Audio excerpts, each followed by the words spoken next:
ആനവണ്ടി എന്നുള്ള നിലയിൽ KSRTC സ്നേഹിക്കുന്നവരുടെ, യാത്രക്കാരുടെ, മാധ്യമപ്രവർത്തകരുടെ, പൊതുപ്രവർത്തകരുടെ എല്ലാം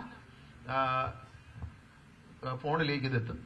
ഇതിൽ മന്ത്രിയുടെ ചിത്രം വളരെ കുറവായിരിക്കും എന്ന് ആദ്യം തന്നെ പറയുകയാണ്. എന്തെങ്കിലും ചടങ്ങ് ഉദ്ഘാടനം ചെയ്യുന്ന പടമല്ലാതെ ഇടയ്ക്കിടയ്ക്ക് മന്ത്രി തിരിഞ്ഞിരിക്കുന്ന മറിഞ്ഞിരിക്കുന്ന ഒരു ഫോട്ടോയും ഇടരുത് എന്ന് ഞാൻ ആദ്യം തന്നെ റിക്വസ്റ്റ് ചെയ്തിട്ടുണ്ട്. കാരണം വനംവകുപ്പിന് ഇതുപോലെ മാഗസീൻ ഉണ്ടായിരുന്നു.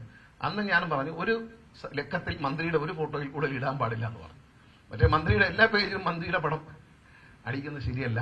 അപ്പം അതുകൊണ്ട് നമ്മുടെ മാഗസീൻ ഏറ്റവും കൂടുതൽ ആളുകളിലേക്ക് എത്തിച്ചേരാൻ ഒരു ബുക്കായി ഇറക്കുന്നതായിരിക്കും നല്ലതെന്ന് മനസ്സിലായതുകൊണ്ട് അത് ലോകവ്യാപകമായി പോകും. ഇപ്പം നമ്മളൊരു മാഗസീൻ ഇവിടെ റിലീസ് ചെയ്താൽ അമേരിക്കയിൽ ഇരിക്കുന്നവർക്കും, ഇംഗ്ലണ്ടിൽ ഇരിക്കുന്നവർക്കും, നോർവേയിൽ ഇരിക്കുന്നവർക്കും, ഓസ്ട്രേലിയയിൽ ഇരിക്കുന്നവർക്കും എല്ലാവർക്കും അപ്പം തന്നെ വായിക്കാൻ കഴിയുന്നത്. അപ്പം നിങ്ങൾ എഴുതുന്ന ഓരോ ലേഖനങ്ങളും ഓരോ കഥകളും എത്രത്തോളം ആളുകളിലേക്ക് എത്തും എന്ന് അതൊരു ശീലമാക്കി മാറ്റും.